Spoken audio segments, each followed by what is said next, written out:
wabarakatuh. Perkenalkan, namaku Dea Sabina Putri, NPM 21132010141, Fakultas Ilmu Kesehatan Prodi Kesehatan Masyarakat.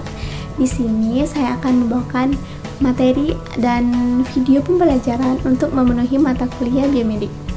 Baiklah, materi yang saya akan sampaikan itu tentang unsur dan senyawa kimia. Apa sih unsur dan senyawa kimia?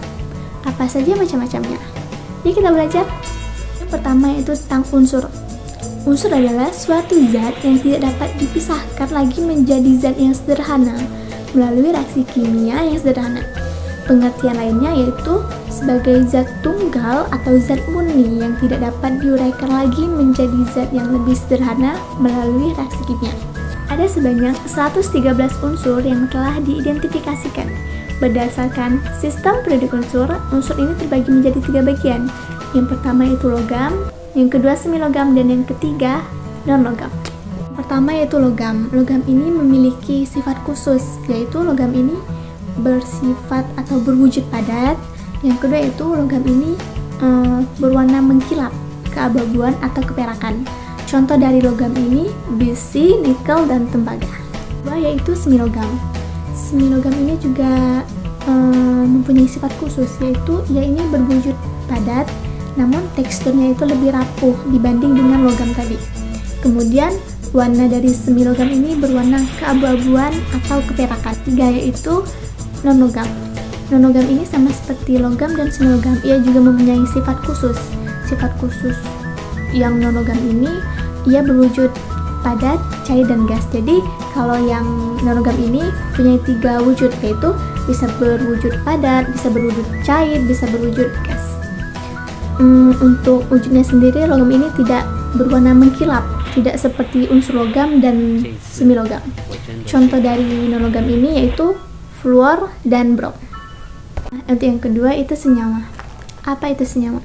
Senyawa adalah suatu zat yang tersusun dari atom-atom dari 2 unsur atau lebih yang terikat secara kimia dengan perbandingan yang tetap. Atau yang lebih sederhananya, senyawa ini merupakan zat tunggal yang dapat diuraikan menjadi 2 atau lebih zat yang lebih sederhana dengan reaksinya. Contoh dari senyawa ini yaitu 2 atom hidrogen dengan 1 oksigen dapat bergabung menjadi molekul air atau H2O, asam cuka, CH3COOH. Yang ketiga yaitu asam sulfat atau H2SO4. Yang keempat yaitu karbon dioksida atau CO2.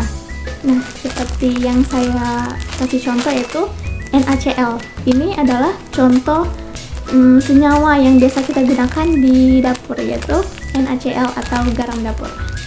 Terakhir yaitu campuran. Campuran ini adalah gabungan beberapa macam zat dengan komposisi yang tidak tetap. Campuran ini terbagi menjadi 2, yaitu campuran homogen dan campuran heterogen. Campuran homogen ini adalah campuran 2 macam zat atau lebih yang partikel penyusunnya tidak sama lagi, tidak bisa dibedakan lagi ya.